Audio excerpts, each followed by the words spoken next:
नंतर एक महत्त्वाची ब्रेकिंग बातमी बघणार आहोत। कोलकात्यामधली बातमी आहे। कोलकात्यामध्ये नरेंद्र मोदींच्या भाषणामध्ये गदारोळ झालेला आहे। गोंधळ, गर्दी आणि गदारोळामुळे पंतप्रधान नरेंद्र मोदींना आपलं भाषण उरकावं लागलं। पश्चिम बंगाल इथल्या रॅलीमध्ये हा सगळा प्रकार घडलेला आहे, ज्यानंतर मोदींनी दिलगिरी सुद्धा व्यक्त केली आहे। मोदी बोलण्यासाठी उभे राहिले आणि काही वेळात बोलल्यानंतर गर्दी आणि गदारोळ झाला। मोदींनी लोकांना शांततेचं आवाहन केलं, पण गोंधळ थांबला नाही। अवघ्या 14 मिनिटांमध्ये मोदींना भाषण आवरावं लागलं। आणि याविषयी अधिक माहिती घेऊयात। आपल्या सोबत आपले प्रतिनिधी प्रशांत लीला रामदास आहेत। प्रशांत, काय सांगाल याबद्दल अधिक?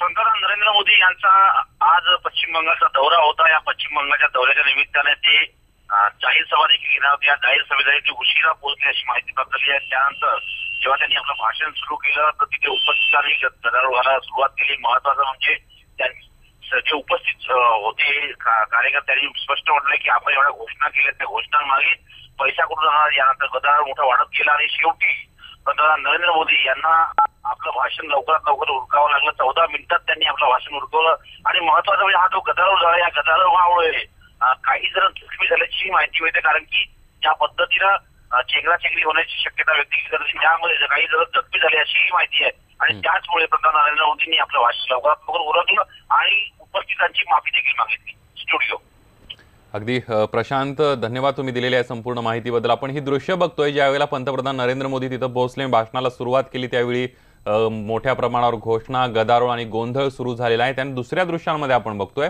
की या गोंधळामध्ये काही महिला आणि काही उपस्थित असलेले जे नागरिक आहेत ते जखमी झालेले सुद्धा आपल्याला पाहायला मिळतात।